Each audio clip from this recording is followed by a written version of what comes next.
Olá pessoal, tudo bem com vocês? Essa é uma aula sobre estudo dos gases, tá?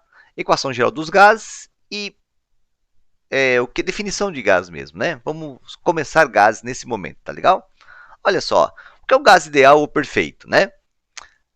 Tá vendo aqui, ó, essas bolinhas aí são as molequinhas de gás, tá certo? Então, o gás ideal é aquele que se espalha uniformemente pelo frasco e que você despreza o choque entre as moléculas. Você considera ele perfeitamente elástico, certo? Então, ó, consideramos um gás ideal aquele que se espalha uniformemente por todo o frasco e para o qual nós desprezamos o choque entre as molequinhas, tá bem? Eles existem, mas nós desprezamos as interações entre as moléculas, tá? Olha só, para estudar um gás ideal, nós vamos utilizar as variáveis de estado, que são pressão, volume e temperatura, assim como a quantidade de moléculas, né? Só que nós vamos a quantidade de moléculas vai ser em mols, esse N aqui, ó, mols de molequinhas. Tudo bem? Tá. Agora quer ver? Olha só, unidades das variáveis de estado, certo? Então, pressão, né? Tem várias unidades de pressão, sim? Na química, você praticamente usa essas duas em vermelho aqui, ó. Uma atmosfera equivale a 760 milímetros de mercúrio. Praticamente se usa essas duas aqui, ó. Esta relação, quem descobriu foi um cara chamado Torricelli, aquele mesmo daquela equação da física, assim, aquele mesmo cara, tá? Como ele que descobriu essa relação, eles deram para essa unidade aqui, ó, esse apelido, tá? Do nome dele, né? Mas isso aqui pouco cai, tá bom, gente? Ó, e quando cai, eles colocam a relação, tá? Mas, por favor, essa você vai guardar, ó. Uma TM igual a 760 milímetros de mercúrio. Tudo bem? Volume, volume, volume. Essa aqui que mais cai variações, né? A mais importante é o litro. Gente, ó, pode guardar. Ó, 1 litro é 1 decímetro cúbico, tá? 1 decímetro cúbico é uma caixinha de 10 centímetros de largura, espessura e altura, tá? Um cubo de 10 centímetros de largura, espessura e altura. Tudo bem? Bom, 1 litro tem 1000 mililitros, tá? Ó, 1 litro tem 1000 mililitros. Assim como 1 grama tem 1000 miligramas, né? 1 metro tem 1000 milímetros, tá certo? Tá? Agora, olha que legal, ó. Mililitro é a mesma coisa que centímetro cúbico. Então, você consegue ter a relação entre os quatro aqui, tá vendo? Ó? Quer dizer, 1 litro tem quantos centímetros cúbicos? 1000. Porque centímetro cúbico é a mesma porcaria que mililitro. Ah, tá. Você vê que as cores ajudam você a ter uma relação entre elas, né? Bacaninha, né? 1 metro cúbico equivale a 1000 litros. Uma caixa d'água de 1 metro de largura, espessura e altura, né? É grande, né? Uma caixa d'água tem 1000 litros, tá legal? E litro é a mesma coisa que decímetro cúbico. Tá bom? Bacaninha? Temperatura. Bom, tem 3 temperaturas que a física usa. A química só usa duas, tá? A gente vai usar Celsius ou Kelvin. Tá legal? Agora, se for um gás, só em Kelvin. Olha para lê esse aqui, ó. Observação. Quando trabalharmos com gases, só em Kelvin, só em Kelvin, só em Kelvin, só em Kelvin. Fica repetindo isso todo dia. Só em Kelvin, né? Viu em Celsius, fala, opa, perigo, perigo. Soma 273 que você passa para Kelvin. Tá legal? É só fazer isso, né? Se o cara fornecer em Celsius, você soma esse número, você chega em Kelvin. Tá legal? Essa aqui é a parte das unidades das variáveis de estado. Bacaninha? Tá.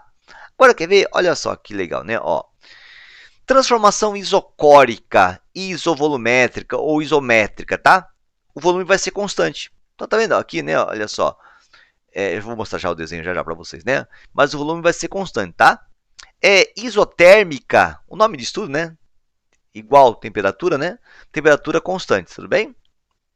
Isobárica, bárica, tá vendo? Olha só, bar é pressão em grego, né? Tô falando grego, né? Ó, cor é volume em grego, bar é pressão em grego, né? Aqui não tem que nem forçar, né? Térmico, né? Fica igual, né? Ocorre com pressão constante, tá bom? Tudo bem?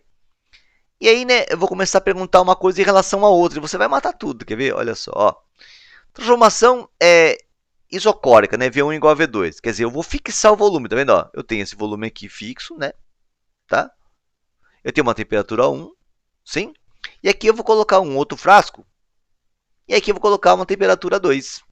O que é temperatura? Temperatura mede o grau de agitação das moléculas, certo? Quanto mais quentinhas, mais agitadinhas, certo? E aí a pressão, gente, ó, é o resultado do choque das moléculas com o frasco. Quanto mais as moléculas baterem no frasco, maior a pressão desse gás. Sim? Você pode perceber claramente, né? Quem bate mais no frasco é a temperatura 2, certo? Então, como T2 é maior que T1, né? Certo?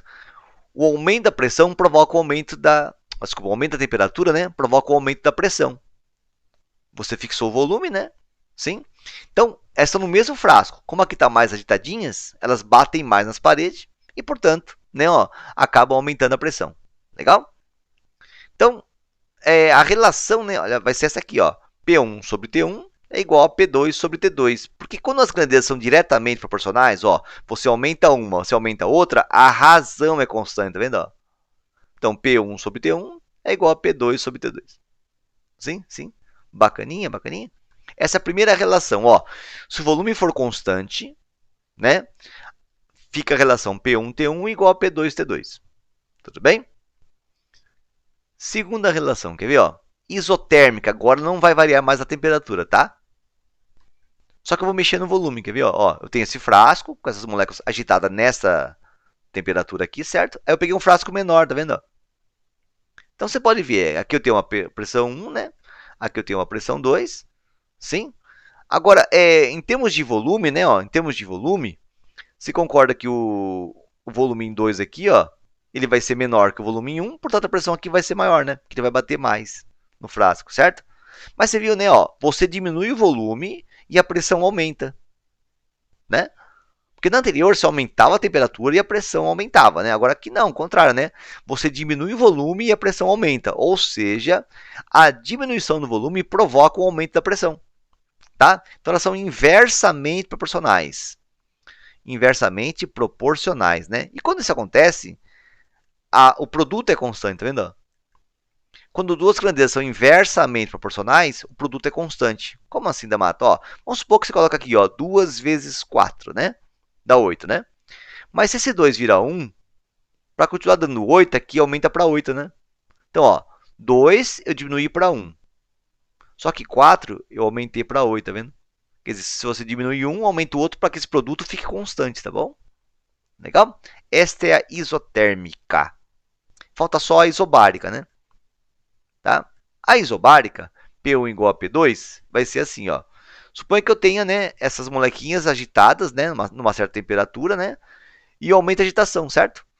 Para que a temperatura fique, a pressão fique a mesma, né, ó, porque eu quero manter a pressão constante, tá vendo? Ó? Eu vou ter que aumentar o volume, sim? Ó, o T1, T2, o T2 é maior que o T1, certo? Aí eu tive que aumentar o volume do frasco para manter a mesma pressão, você entendeu? Né? Porque se eu tivesse mantido o frasco do mesmo tamanho que aquele, a pressão aumentaria, né? Sim? Porque o aumento da temperatura provocaria o aumento da pressão. Para que isso não ocorra, eu vou lá e aumento o volume, certo? Quer dizer, você dilatou, né, o frasco, né? Tá? O que é meio lógico, né? Então, de novo, né, elas são diretamente proporcionais. Se é diretamente proporcional, a divisão é igual. Tá legal? Bacaninha? Nós temos 3 fórmulas por enquanto. Vou juntar as 3 numa só. Quer ver? Olha só.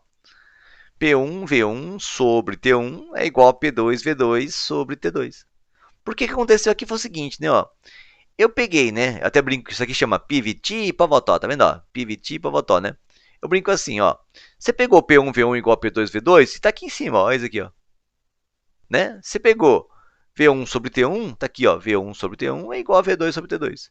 E você pegou P1 sobre T1, que é P2 sobre T2, tá aqui, tá vendo? Então, na verdade, eu não guardo nenhuma dessas. Ó. Essas daqui eu jogo tudo no lixo. Ó. Lixo. Eu só guardo aquela. Ó. Eu só guardo PVT e pavotó. Tá vendo? Ó.